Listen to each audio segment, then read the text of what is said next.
Bienvenue à cet Alpha Show. Aujourd'hui, l'invité du jour, le spécial, l'incontournable, l'incroyable, Seb Memory. Est-ce que tu veux bien te présenter, Seb? Avec plaisir. Alors moi, je suis ingénieur de formation. Ça a un impact aussi sur ce que je fais derrière. Et aujourd'hui, j'ai développé une méthode pour mémoriser, pour aider les gens à mémoriser. Donc, j'interviens aussi bien auprès d'enseignants que d'élèves qui font un peu de la compète, genre en médecine, école du Louvre. Aujourd'hui, voilà, on va dire, j'ai deux casquettes dans ce monde de la mémoire. Je suis entrepreneur et président d'une association de sport de mémoire en France, où le but, c'est de développer cette compète en France.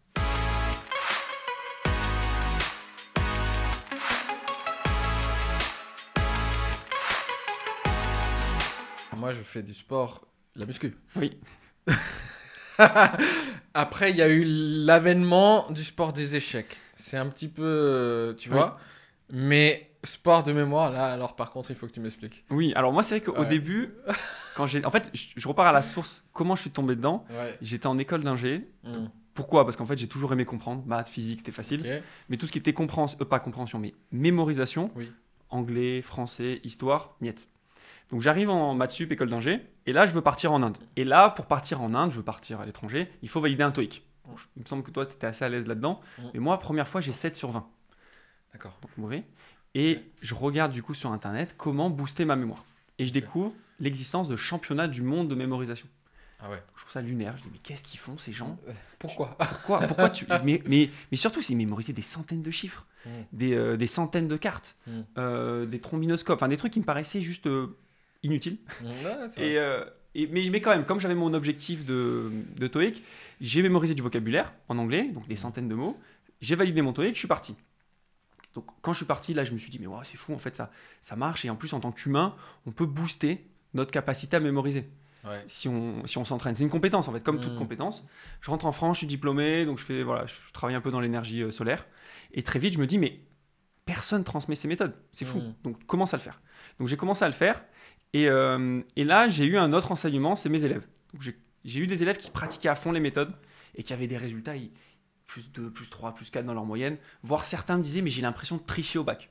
Tu vois, parce que beaucoup, c'était beaucoup de jeunes au début. Et après, j'en ai d'autres qui ne faisaient rien.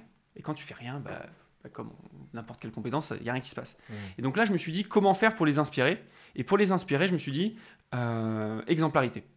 Donc je me suis dit, va faire des compètes. Et c'est là où je suis allé faire des compétitions. Et là, comme tu Ouais. rigoles bien, j'étais complètement débutant. Ouais. En fait, je pensais être très fort à l'époque parce que je connaissais aucun athlète comme ça. Mm. Et donc j'arrive à la compète et je prends mes 2 claques. Je suis pas du tout au niveau. Mm. Moi, plus jeune, j'ai beaucoup fait de basket. Et en fait, j'ai fait beaucoup l'analogie avec le sport et donc, notamment le basket. Quand je suis arrivé à la compète, je me suis rendu compte l'importance de l'endurance. Mm. Évidemment, c'est pas le cardio, mais c'est l'endurance mentale. Et tu vois, c'était 2 jours de compétition. À la fin de la première journée, j'avais des temps de réaction sur là où à la maison, je mettais, par exemple, un jeu de cartes, je le mémorisais en 2-3 minutes. Ben là, en 30 minutes, j'en ai mémorisé un, quoi. Enfin, j'arrivais pas, quoi. Comme si j'étais au ralenti, quoi. Et donc il y a de l'endurance, il y a des gestes C'est-à-dire techniques. qu'après la compète, le lendemain, t'étais ramolli en fait, c'est ça? En fait, il y avait 2 jours de compète. Ouais. Et donc, à la fin de la première journée, Mm. donc la deuxième journée où j'avais de la mémorisation de jeux de cartes, Mm. en 30 minutes, là où à la maison, je mémorisais un paquet en 3 minutes à l'époque, Ouais. j'ai mémorisé un paquet en 30 minutes. Donc tu tardais beaucoup plus en fait. Mais j'arrivais pas en fait. T'étais claqué en fait de la première C'est journée. ça, c'est comme si au lieu de courir, j'étais en train de marcher, quoi, voire de Ouais, ramper. c'est comme si t'étais un coureur du dimanche, soudain tu fais un marathon et le lendemain tu t'en peux plus quoi. Et on te demandait de faire un autre marathon en fait. C'est un peu, pour moi, oui, au niveau Ouais. que j'avais à l'époque, c'était ça. Donc, tu as des gestes, tu as la notion d'endurance, tu as la notion de gestes techniques, parce qu'en fait, chaque épreuve, il y a des gestes qui sont un peu différents, mais c'est pas des gestes physiques, toi, c'est des gestes mentaux Ouais. qu'on pourra développer si tu veux après. Ouais. Et après, il y a aussi une notion de plan d'entraînement. Tu t'entraînes pas pareil si tu prépares des Jeux Olympiques que si tu prépares un match le week-end, quoi, avec des amis. Mm. Et donc, j'ai vraiment intégré, grâce à cette première compétition, que c'était un sport. Au début, Ouais. C'est bien de prendre une petite claque. moi, j'en avais besoin. Ouais. Et du coup, après, je me suis entraîné, j'étais champion de France en 2015, vice-champion en 2017, parce que j'ai ralenti et j'ai un pote qui est arrivé, quoi. Ouais. Et en 2018, avec l'équipe de France, et ça, c'est une vraie fierté collective, on était vice-champion du monde. Waouh. Première fois que l'équipe de France arrive sur un podium. Mm. Et aujourd'hui, vraiment, je mets beaucoup d'énergie à faire grandir cette communauté d'athlètes français. Mm. On a un serveur Discord en ligne, voilà, on a un site. Et je suis trop content parce qu'à chaque organisation de nouvelles compétitions, il y a des gens qui débarquent. Ils disent mais d'où vous nous connaissez quoi. Ils arrivent et puis c'est des gens sympas, des gens qui s'entraînent. Enfin vraiment, c'est marrant. je suis assez content de cette communauté-là qui grandit. Quoi. Cool. Donc voilà sur la partie sport. Quoi. D'accord. Donc ça c'est le sport. Donc le sport ça t'a permis d'approfondir, de te légitimer également. Oui. Et bon, il y a plein de directions on pourrait aller, mais j'ai envie de te demander, bah ok, mais c'est cool le sport, mais moi j'en ai rien à foutre de mémoriser un trombinoscope ou de mémoriser un jeu de cartes ou des trucs comme ça.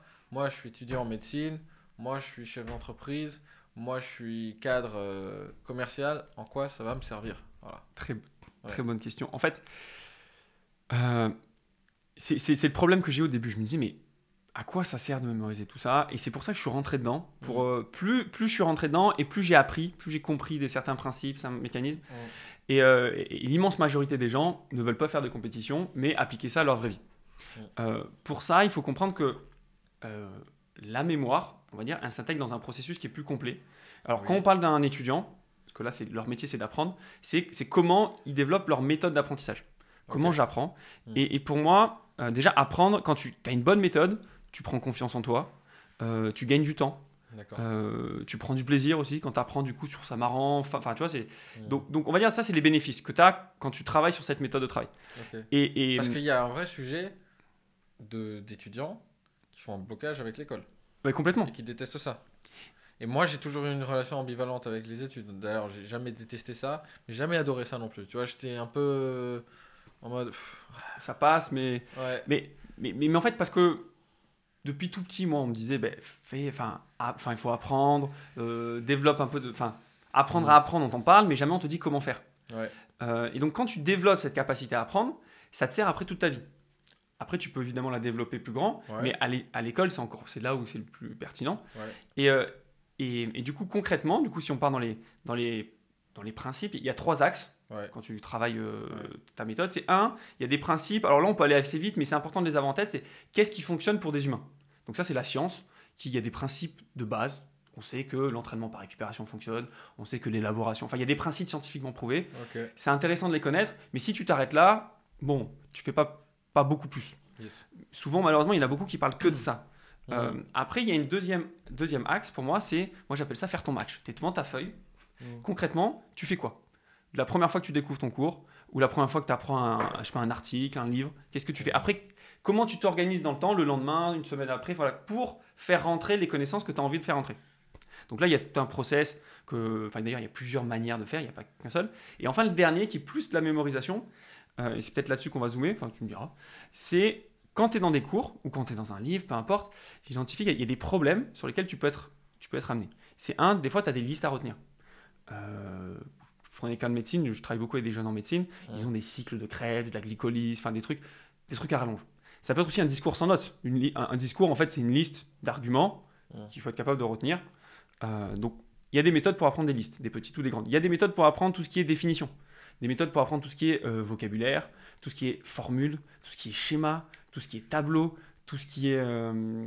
D'accord. Voilà, il y en a plein en fait. Et en fait, ça peut être les noms et les visages après, donc là, c'est pas forcément les étudiants. Et en fait, là, tu pars du coup, et c'est là où je suis plus ingénieur, c'est quel est ton problème? Et tu pars du problème et tu mets en place une rétro-ingénierie, si on peut dire, quelles sont les astuces, les méthodes que tu peux mettre en place pour répondre à ce problème spécifique. Et ça, je pense que tu es un des seuls en France qui essaye de faire ce bisou, on va dire, entre le pratico-pratique et l'aspect très compétition, où c'est resté geek. Parce que j'avais lu des livres style Tony Buzan ou je sais pas, les livres à l'ancienne. C'est bien, mais tu as vraiment le truc comment mémoriser des chiffres, comment mémoriser des listes de mots. Et en fait, je suis pas allé plus loin parce que je m'en foutais. Oui. Tu vois, j'étais en mode, certes, ça Ça pourrait, mais là, je vois le gap entre ma vie pratico-pratique là et mes défis du jour et le temps passé. Je voyais pas l'intérêt à court terme en tout cas. Mais c'est vrai, souvent l'immense majorité des gens se consacrent sur les outils, tu vois, les méthodes, alors que en fait, les gens s'en fichent des outils. Ce qu'ils veulent, c'est des situations. Dans telle situation, je vais être capable de le faire, des visages, je vais être capable d'apprendre du vocabulaire dans ma langue pour pouvoir parler facilement. En médecine, c'est pareil, je veux apprendre mon cours d'anat, mon cours de comment je fais concrètement. Voilà, donc c'est vraiment, et moi c'est ça, et en fait c'est là où je pense que je suis très bon, c'est dans cette capacité à décomposer en éléments simples.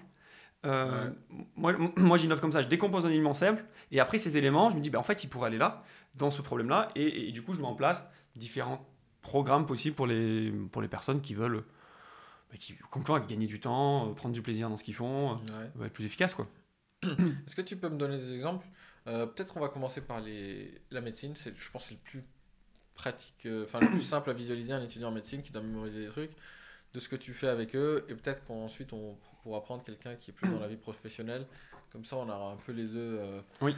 Donc quelqu'un qui est en médecine, donc je m'appelle Jean, je suis étudiant en médecine de première année, et c'est la galère, je découvre qu'il faut mémoriser plein de trucs. C'est ça. Alors, déjà, Ouais. première année de médecine, pour ceux qui ne connaissent pas, donc la PASS ou le LAS, c'est hyper intense. Donc, c'est 3-4 mois le premier semestre, un peu plus le deuxième. Donc, en général, quand tu es dans l'année, c'est quand même pas le meilleur moment pour commencer à se poser ces questions.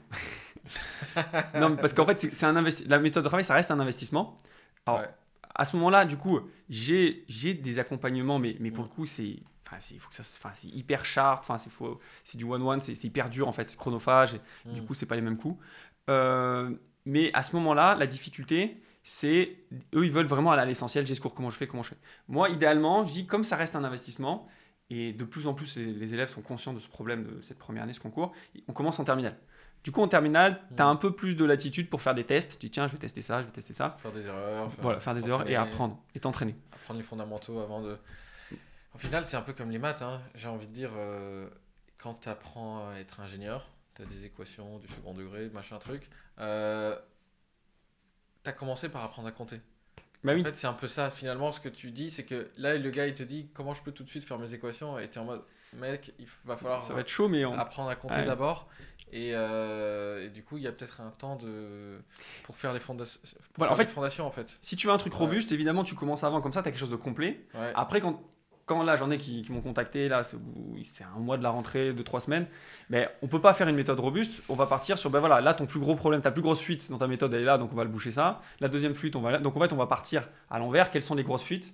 Et je vais essayer de construire quelque chose qui marche pour lui, quoi. Okay. Donc, après, si tu veux des exemples de... Peut-être un exemple de ce qu'on peut faire déjà. Oui. Si tu as un exemple de quelqu'un qui a beaucoup changé grâce à ça, si tu as quelqu'un en tête. Ah ouais, des exemples. J'ai 2 exemples là qui sont fous. Ouais. Un très sportif et l'autre moins sportif, mais je garde le sportif pour le deuxième temps. Ouais. Premier, je reçois en août un mail de Louis. Il me dit, merci Sébastien, grâce à toi, tu as changé ma vie, j'ai réussi ma deuxième année. Enfin, ma première année. Je le connaissais de nulle part, ce Louis. Et donc, je prends son numéro, on s'appelle, tout ça. Et il m'explique en fait que au lycée, il commençait à réfléchir, il voulait faire médecine. Du coup, il a demandé à sa mère. Sa mère, elle lui a acheté un livre, à la bibliothèque même, elle lui a pris, je crois. Et le premier livre, en fait, Mémoire infaillible. Donc, il a lu et il est tombé amoureux vraiment d'une des méthodes qui s'appelle le palais mental, qui a 2500 ans. Et en fait, il a poussé à un niveau où même moi, à l'époque, je me disais, c'était pas possible de le pousser aussi loin. Ah ouais. Et du coup, maintenant, j'en parle, tu vois. Les élèves, souvent, ils me font progresser parce que je dis, waouh, tu peux aller jusque-là. Ouais. Et lui, en fait, le principe de cette méthode, c'est tu utilises un lieu connu. Par exemple, cette chambre, voilà. Ouais. Donc, tu prends des emplacements, tu vois, la lumière, la table, un micro. Et à chaque emplacement, tu fais une association mentale. Par exemple, un des cycles, c'est la glycolyse. Pas la glycolyse, le cycle de Krebs, c'est dans nos cellules, c'est là où on crée l'énergie, quoi, dans tous les humains, enfin, même tous les êtres vivants. Le premier élément, c'est le citrate. Le citrate, souvent, tu l'associes par un citron. Ça te va? Donc, tu peux imaginer que tu as un jus de citron qui coule là, tu prends du citrate. Le 2, c'est alpha-cétoglutarate. C'est pas alpha-cétoglutarate. C'est 6-aconitate, pardon. Et donc là, j'imagine, je sais pas, quelqu'un inconnu avec une scie, tu vois, il y a une cagoule, il est en train de scier ton micro. Voilà. Donc, le fait de faire ces petites histoires, après, tu es capable de réciter les 9 éléments de ton cycle de Krebs facilement, alors que c'est des noms assez bizarres. Et à la base, moi, je me cantonnais comme ça à des listes où il y avait étape 1, étape 2, étape 3. Et lui, il m'a expliqué en fait qu'il adorait. Au lycée, il a commencé à tester en histoire sur ses cours.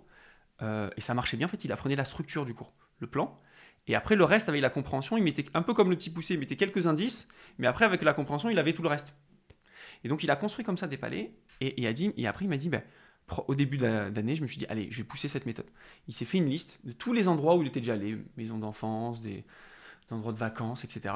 Il a construit 90 palais dans son année et il a mémorisé tous ses cours comme ça. Et même, il m'a dit, des fois, même, En quelle année il était? il était en première année de médecine, Première année. donc 18 ans. D'accord. Et il m'a dit, au deuxième semestre, comme j'étais un peu entraîné, je me suis amusé, j'étais en cours, en live, j'avais le titre, et donc je fermais les yeux, j'écoutais le prof, et en même temps, je mémorisais et je mettais les informations dans mon palais. Et il me dit, bon, c'était pour les petits cours que je faisais ça, mais.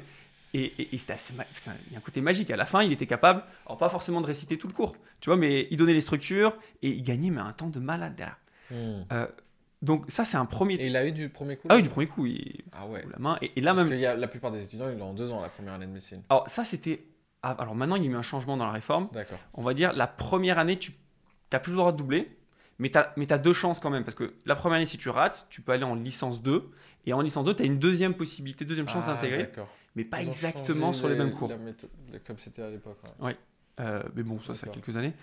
Et En licence 2 de quoi? licence, Licence de la vie? en fait, il y a 2 choses. Il y a une mineure en médecine et après, c'est autre chose, majeure Ok. ou ce qu'ils veulent. Ouais, ils ont évité de faire perdre 2 ans à plein d'étudiants, en gros. C'est Ouais, pour ça, voilà. parce Comme il y qu'avant, avait un problème de flux, il y a trop de monde qui arrivait. Ouais. Il y a des bons côtés, des mauvais. Bon. Mm. Donc ça, c'est Louis, incroyable. Et là, surtout, je l'ai re-eu. Et là, maintenant, en 6e année, c'est encore plus compliqué. Et là, il est en train de créer 356 palais différents pour apprendre 350 cours de 20 à 50 pages, quoi. Donc un truc, vraiment, il pousse les limites. Il me dit, ah ouais, en fait, tu peux aller là. Mais c'est pas forcément pour tout le monde. Et après, j'en ai un autre. Enfin, c'est Rose qui m'a envoyé un mail. Pareil, mais là, c'était cette année. Elle m'a envoyé le mail, elle m'a dit, Sébastien, merci, franchement, j'ai eu, grâce à toi... Enfin, souvent, ils disent grâce à toi, mais c'est quand même en partie grâce à eux, ceux qui ont bossé. J'ai réussi mon année. Alors, j'ai été major à Nantes, donc déjà, première. De médecine, on En parle. première année, Ouais. donc concours première sur Ouais. le tableau, quoi.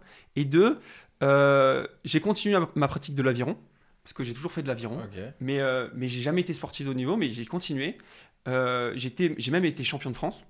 Elle a été qualifiée dans l'équipe de France, et elle a fait les championnats du monde l'été qui a suivi, quoi.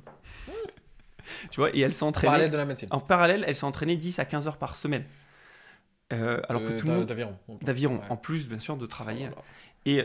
Et j'adore, parce que du coup, à chaque élève comme ça, je les interviewe pour décortiquer un peu leur méthode. Ouais. Et j'adore, parce que moi, ça me nourrit et ça donne des idées Ouais. à plein de monde.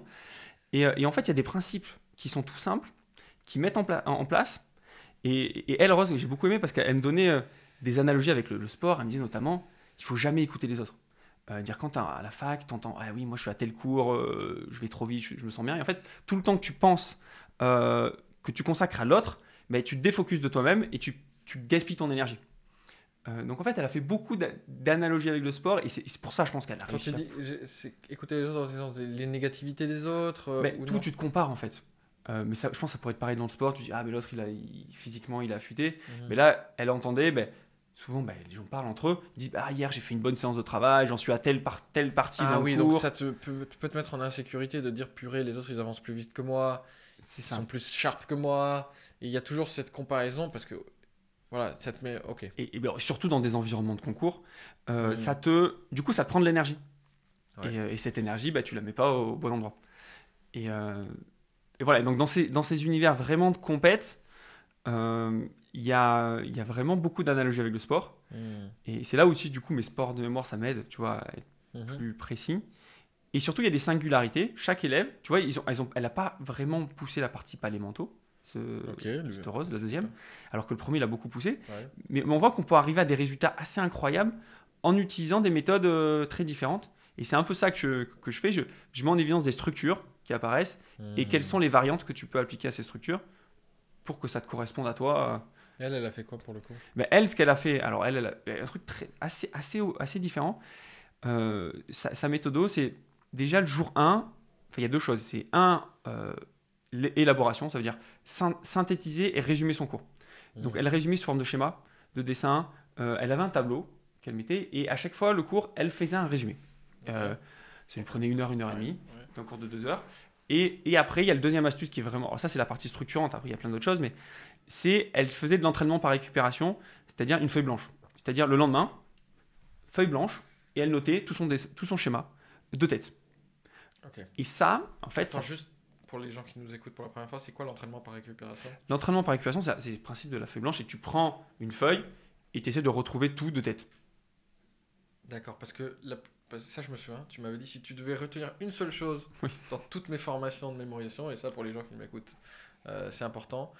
Le plus important, c'est que quand tu révises un cours, tu apprends un domaine, quel qu'il soit, une langue, formation professionnelle, tu ne révises pas en relisant Oui, ton cours, tu révises en partant d'une feuille blanche. voilà, en te testant de manière En te- générale. Et la feuille voilà, blanche, c'est en le te testant, voilà. Et plus tu efficace. essayes de retrouver, Mm. même si c'est très peu et que tu arrives à récupérer que 3 mots, bah, cette action d'aller chercher la mémoire dans ton cerveau, Oui. ça va activer quelque part la... Bah, ça ancre. C'est vraiment, tu vas chercher. Voilà. C'est fatigant. C'est pas confortable.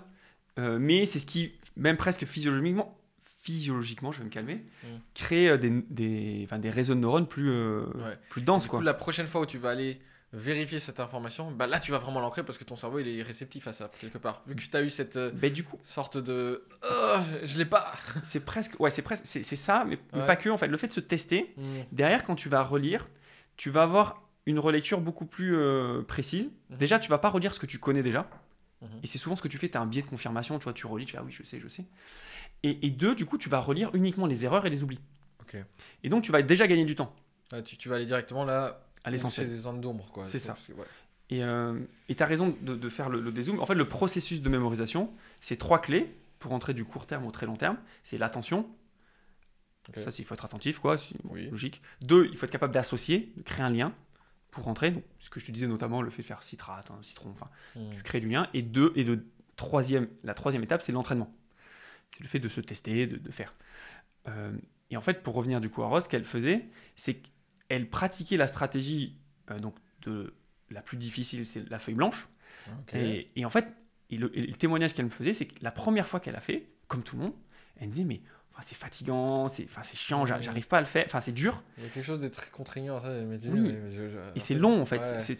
À court terme, ça paraît long. Mm. Mais comme je pense qu'elle avait cette histoire de sportive, elle a testé un peu plus et elle s'est rendue compte qu'il y avait de tels bénéfices, tu vois, Mm. malgré, tu vois, entre guillemets, le sacrifice que tu as, mais les bénéfices derrière que tu as sont tellement importants Mm.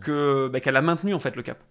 Alors que la plupart des personnes, quand je leur dis ça, ils trouvent ça dur, du coup, ils rétrogradent. Alors, il y a des méthodes qui sont plus simples et qui marchent quand même très très bien, mais tu finis entre guillemets pas major. Ouais. Enfin, tu vois. Ouais. Donc en fait, je trouve que c'est là où il y a en termes de mindset, ça change beaucoup. C'est les gens qui sont capables de faire l'expérience, de voir, même si c'est pas confortable, est-ce que la récompense à long terme, Ouais. elle est là ou pas, quoi. C'est intéressant parce que je vois le parallèle avec nos formations Alpha Body. Mhm.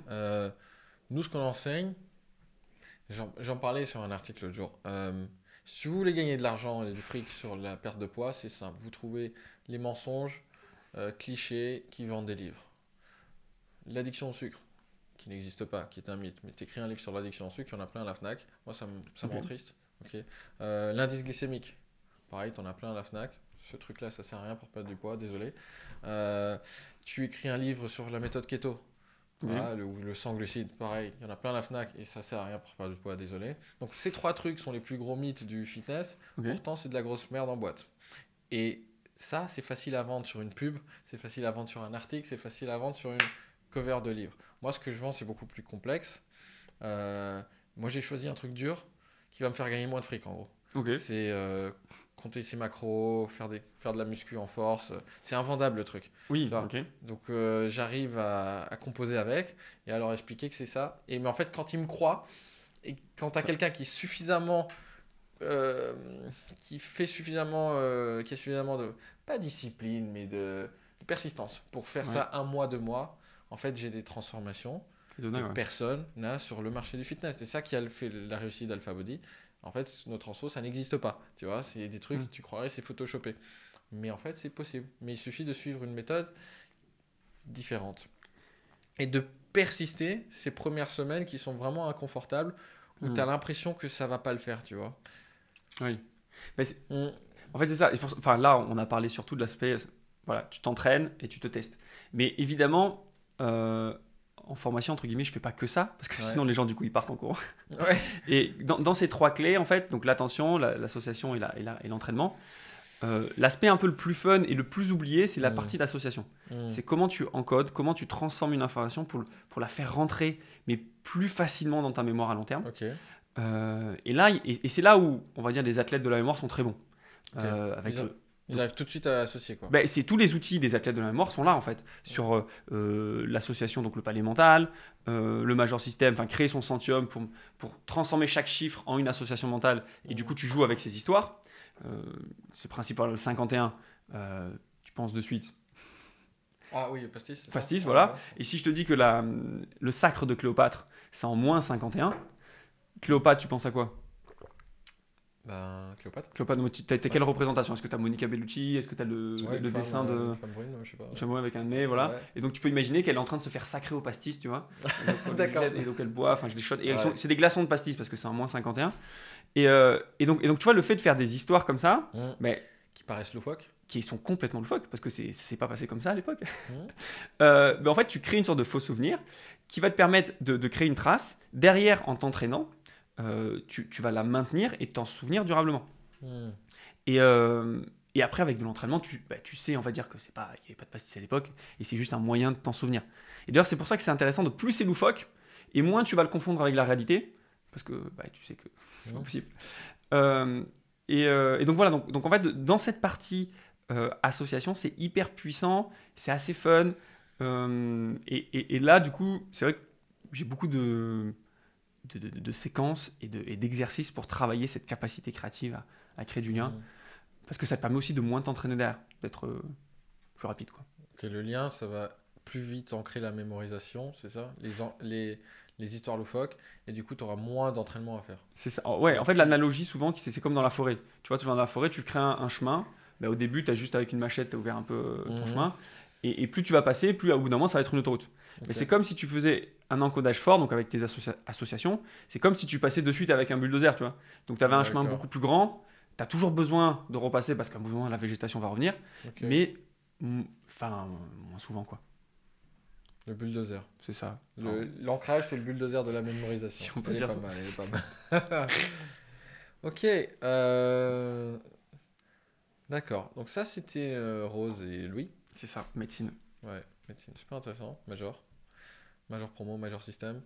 Voilà. Dance. Et du coup, est-ce que tu as quelques exemples de success story de personnes qui sont plutôt dans le monde professionnel? Parce que les gens qui m'écoutent sont plutôt dans le monde professionnel. Oui. Moi, je le suis aussi. Donc, je serais curieux de voir quelques success stories que tu as. Alors, là, j'ai 3 exemples. Mm. Alors, c'est des résultats. Je ne sais pas si on peut pousser à des success stories, mais je vais alors, petit à petit m'écarter. Premier, c'est monde professionnel, on va dire enseignant. J'ai un enseignant qui a fait un de mes stages. Et au bout d'un moment, une année, il est devenu, on va dire, responsable de toute une promo, enfin, tous les sixièmes. Ok. Et donc, il avait 130 nouveaux élèves qui arrivaient au début d'année et c'était le référent entre lui et les parents. Donc, il fallait le connaître assez vite, quoi, ces élèves. Ok. Tu vois, et 130, ça fait beaucoup. ça Ouais. commence à faire. Ouais. Et donc, il a commencé à pratiquer. Il me dit, c'est une occasion en or, je vais tester. Ah, d'accord, c'est marrant. Tu vois. Donc, il avait les trombies à l'avance. Alors, et- il avait quel âge, ce monsieur? Je sais pas, entre 30 et 40, quoi. Parce que je fais exprès de te demander, parce qu'il y a des gens qui me disent, ouais, mais c'est un truc de jeune, ça marche bien. Quand Après, t'as j'ai un 20 autre ans. exemple de plus de 50. Ouais, mais. Ok, vas-y. Donc, lui, je pense. Ouais, il a trentaine, 35, Mm. 30, 40. Une semaine avant. Alors, la première fois, peut-être qu'il a pris 15 jours avant parce qu'il n'était pas entraîné. Mm. Et il s'est amusé, les 130, à faire ses techniques d'association. Le visage, il trouve une association. Le prénom, pareil. Mm. Ou le nom, je sais plus comment il jouait. Et il a mémorisé ses 130 en 15 jours. Après, le jour de la rentrée, ce qu'il m'expliquait, c'est que des fois, il y a des différences entre la photo et le visage. Donc, en fait, c'est pas non plus instantané. Ça m'a pris 3 jours pour être ultra serein sur les 130. Donc, c'est quand même rapide. et il m'a dit, en fait, la vraie puissance que ça a eu, elle était double. Un, c'est les élèves se sentent vraiment accueillis, Se sent reconnu. Ouais. voilà, reconnus. Tu dis, Mm. ah ouais, donc, Il connaît mon prénom, waouh. et du coup, et en fait, le deuxième intérêt là-dessus, c'est que inconsciemment, quand tu commences, enfin, la mémoire, c'est comme une toile d'araignée. Quand tu commences à avoir une petite toile, toutes les informations qui vont arriver, elles vont plus facilement se coller dessus. D'accord. Alors que si tu n'as rien, si tu as un petit trou, il n'y a rien qui va se coller. Donc en fait, plus tu connais d'informations sur l'élève, et plus c'est facile d'en connaître quand il te raconte dans un couloir un truc, quoi. Donc ça, c'est le premier gros intérêt. Le deuxième, c'est l'interaction avec les parents. Dès la première semaine, quand des parents y venaient pour se présenter, il dit oui, c'est le petit. Et il dit, ah oui, c'est Théo avec les lunettes, machin. Et les parents, ils étaient scotchés. Et pareil, ils sentaient vraiment que leur enfant était considéré, qu'ils étaient entre de bonnes mains. Donc ça crée vraiment un environnement beaucoup plus sain. Ça peut être dans une école, mais ça peut être un autre branding de quelqu'un, enfin peu importe. Donc ça, c'est plutôt scolaire. Deuxième, c'est une notaire qui était venue faire un stage. Et quel âge la dame? elle était aussi jeune parce qu'elle faisait le perfectionnement, donc elle avait la trentaine. Et elle devait, et son but, il était double. C'était réussir un concours, concours examen, je sais plus. Et après, d'avoir des techniques pour que dans sa vie professionnelle, ça l'aide, quoi. Et une des stratégies qu'elle a mis en place, qui était assez dingue, c'est qu'elle m'expliquait que, je sais plus si c'était hebdomadaire ou mensuel, il y a un magazine pour les notaires qui recense tout, enfin, classique, quoi. Et donc, on va dire tous les mois, elle prenait le temps de le lire. Mais en fait, comme beaucoup de notaires, tu le lis et 15 jours après, tu as oublié en fait, presque ce que tu as lu. Donc, ce qu'elle me disait, c'est qu'elle a mis en place une méthodologie. Donc, sur les 30 pages du livre, on va dire il y a 3 à 4 pages qui l'intéressaient. De ces pages, elle crée des questions, en fait. C'est type flashcard, en fait. Et derrière, il y a des solutions numériques. Donc, elle crée sur en l'occurrence, logiciel, les questions avec les réponses. Et comme elle avait un peu de train tous les jours ou du bus, elle révisait de temps en temps. Et ça lui permettait, ça lui prenait 30 minutes, de rester à jour de ses connaissances. Et tous les jours, c'était en temps masqué, en fait. À un moment, elle révisait ses cartes. Et du coup, elle restait à jour dans son boulot. Okay. Et dernier point, peut-être qui est plus wow, on va dire success, quoi. Donc lui, plus de 50 ans, travaille dans un gros cabinet de conseil, un des top 3 mondiaux, quoi. Et plus de 50 ans, top cabinet de conseil, donc BCG, McKinsey, voilà. Bain, c'est ça, ouais. C'est ça. Donc, et job dur. J'ai un ami qui bosse là-dedans, et directeur de BU, tu vois. Ouais, d'accord. Et il fait beaucoup d'interviews, beaucoup de présentations. Toutes les semaines, il y a des nouveaux discours à faire. Il fait beaucoup de présentations télé, enfin des interviews à la télé. Et il m'expliquait que c'était toujours une source de stress, notamment en interview avec elle, de me souvenir. Il me disait de me souvenir de mon discours, de machin et tout. Et en fait, ce qui est marrant, c'est qu'il n'est pas venu spontanément au stage. En famille, il est venu en fait. Il est venu avec sa famille. Il avait 2 enfants et que sa femme était motivée. Et du coup, il a suivi un peu de loin, mais quand même, il a quand même. Il était dans le fond de la salle, il disait. Mais il faisait parce que c'était après le confinement, donc c'était quand on faisait à distance tout ça. Et en fait, ça l'a transformé. Il m'a dit, mais c'est un truc de malade. Il dit maintenant, et notamment, il fait les palais. Et il me dit, maintenant, quand j'arrive devant le journaliste, en fait, je suis serein. Je sais ce que je vais dire. Enfin, j'ai la structure de mon sujet, quoi, de mathématiques. Et du coup, quand on me pose une question, je suis beaucoup plus à l'écoute de la personne. Parce que du coup, je suis détendu, tu vois, par rapport à mes connaissances. Et il y a deux bénéfices qui s'opèrent. Il me dit, comme j'écoute, je peux reformuler. Je peux dire, en fait, votre question, vous dites ça, mais peut-être que vous voulez sous-entendre ça. Et du coup, ça lui permet d'aller sur ce qui l'intéresse et surtout le vrai sujet pour lui. Et le deuxième point, c'est comme quand il lui donne le sujet, il va dans son palais pour retrouver l'information, la structure. Et en fait, il a un petit sourire, souvent, parce que c'est souvent des histoires débiles, en fait. Et d'un point de vue com, il me disait, mais t'es beaucoup plus détendu, tu rigoles, enfin, tu vois. Et donc, ça a eu un impact de dingue, quoi, sur son activité. Et surtout, sa sérénité, parce que, du coup, lui, il me dit tous les dimanches, il prépare il fait ses palais. Tous les vendredis, il fait ses speeches. Tous les dimanches, il les stocke dans ses palais. Et comme ça, toutes les semaines. Et il a des speeches chez Bdo. Et il échange toutes les semaines, quoi. Mais c'est intéressant, ça peut justement prendre les gens qui nous écoutent, parce qu'il y a un vrai aspect consultant, que tu sois consultant, chef d'entreprise, cadre, financier. C'est des métiers qui se ressemblent. C'est des métiers très intellectuels, entre guillemets, où t'es payé pour réfléchir et prendre des décisions. Donc, ça, c'est cool. Tu vois, de me dire, ok, c'est pas que pour les étudiants qui ont. Parce que, en quoi, finalement, la mémoire, aujourd'hui, on se dit de plus en plus, mais la mémoire, ça sert à rien, en fait. Ce qui compte, c'est comment tu l'utilises, les informations. Tu as tout sur Google, donc pourquoi je me ferais chier à mémoriser quoi que ce soit?